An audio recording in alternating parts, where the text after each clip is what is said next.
প্রথমে সে পড়ে গেলেও সে আবার বুক চেতিয়ে দাঁড়িয়ে যায়, কিন্তু তারপরে তার উপরে গুলি চলতে থাকে। এক পর্যায়ে সে সহ্য করতে না পেরে ডিভাইডারের পিছনে গিয়ে পড়ে যায়, তখন আয়ান তাকে উদ্ধার করে। হত্যা মামলার ট্রাইব্যুনাল 2 ধার্য তারিখ ছিল। আজকে আমরা নবম সাক্ষী উপস্থাপন করেছি, তার জবানবন্দি শেষ হয়েছে, এখন জেরা চলমান আছে।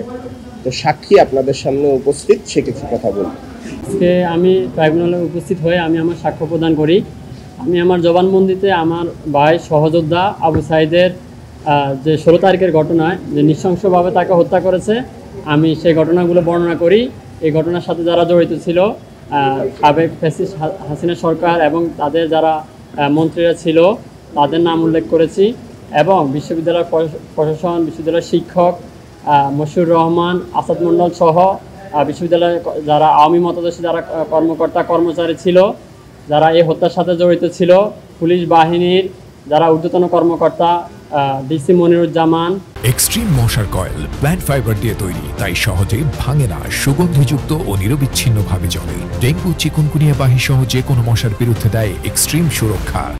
তারপর হচ্ছে শাহানু আলম পাটোয়ারি, আবু মারুফ, এসি আরিফুজ্জামান, তারপরে হচ্ছে ওসি রবিউল ইসলাম এবং আমাদের পুলিশ ফাঁড়ির ক্যাম্প ইনচার্জ বিভূতিভূষণ রায় সহ যারা হত্যা করেছে, যে দুজন পুলিশ বাহিনী, এএসআই আমির আলী এবং কনস্টেবল সুজয়চন্দ্র রায়, আমি সবার বিষয়ে উল্লেখ করেছি। যেহেতু আমি একজন প্রত্যক্ষদর্শী আবু সাঈদের সহযোদ্ধা, তো আমি তাদের সর্বোচ্চ বিচার দাবি করেছি। বিজ্ঞ আদালত তাদের বিচার সুষ্ঠুভাবে করবে, এটা আমি প্রত্যাশা রাখি। আমি সেদিন ঘটনাস্থলে ছিলাম, আবু সাঈদের যেখানে হত্যা করে তার কিছু দূরেই ছিলাম, এবং আমি আমার চোখের সামনে দেখেছি আমির আলী এবং কনস্টেবল সুজয়চন্দ্র রায় আমার বাইকে বুক বরাবর গুলি করে। আমি আমার জবানবন্দি বিজ্ঞ আদালতে দিয়েছি, সেখানে তারা সব কিছুই পর্যালোচনা করবে। বলেন না আমাদের কেন ভিসি বা অন্যরা দায়ী কেন? আপনি তো শিক্ষার্থী, সহকর্মী। এজ এ শিক্ষার্থী হিসেবে আমি মনে করি বিশ্ববিদ্যালয় প্রশাসন যেহেতু দায়িত্ব ছিল, তো আমি তাদের মনে করি দায়িত্ব অবহেলা ছিল, এজন্য আমি তাদের বিচার দাবি করেছি।